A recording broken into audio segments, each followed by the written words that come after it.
Welcome to Your Daily Writing Habit, episode number 822. If you are writing a book or thinking about it, or maybe you've started writing your book but you need some help getting it done, you are in the right place. Good morning. Happy Friday, everyone. I'm your host, Christine Whitmarsh. If you're looking for me online, look for Christine Inc., like that stuff we write with.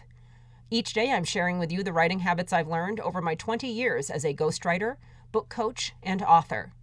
I have found that three things in particular have a huge impact on your success as an author, and they can turn a quote-unquote non-author into a published one.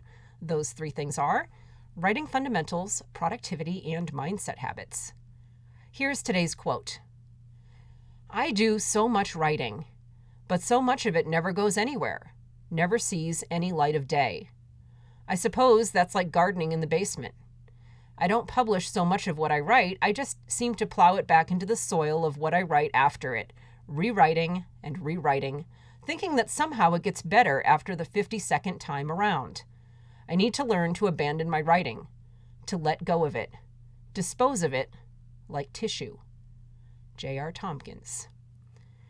And once again, good morning, everyone. Happy Friday Facts Day. As we do here on most Fridays, I offer up a fact about something relevant to authors or books or writing, and then find a way to apply it to your writing.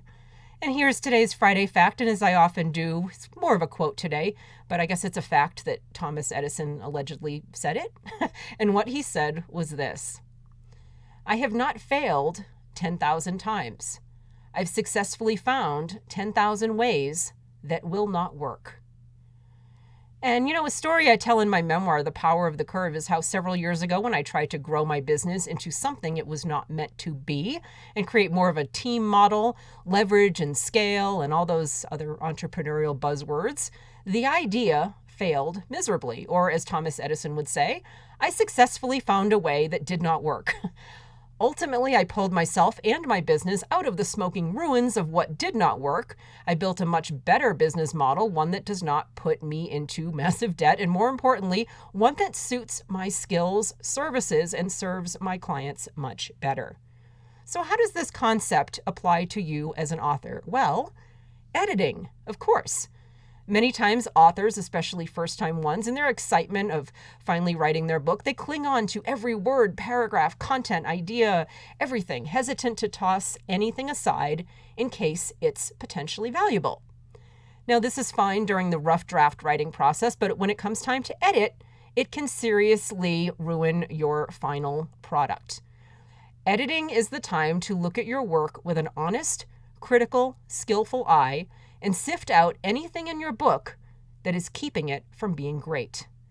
Anything that strays from your book's purpose, tangents, rabbit holes, clutter, weeds, however you want to think of it, words that either slow down the book's tempo or otherwise distract the reader from the journey that you have carefully crafted for them.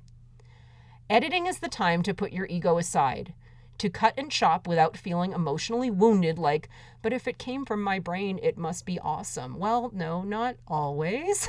Editing exists because not everything that comes out of our brain is awesome, even our genius writer brains. So, recapping today's quote by Thomas Edison, I have not failed 10,000 times. I've successfully found 10,000 ways that will not work. Or in author terms, you have not cut 10,000 words. You've successfully found 10,000 words that will not work. So I hope you enjoyed that lesson today, and I think I'm going to drop a link to my memoir that I mentioned, The Power of the Curve, if you want to hear more of my story of finding ways that wouldn't work all throughout my life. That's kind of a theme of the curve. So I will drop that link in the show notes.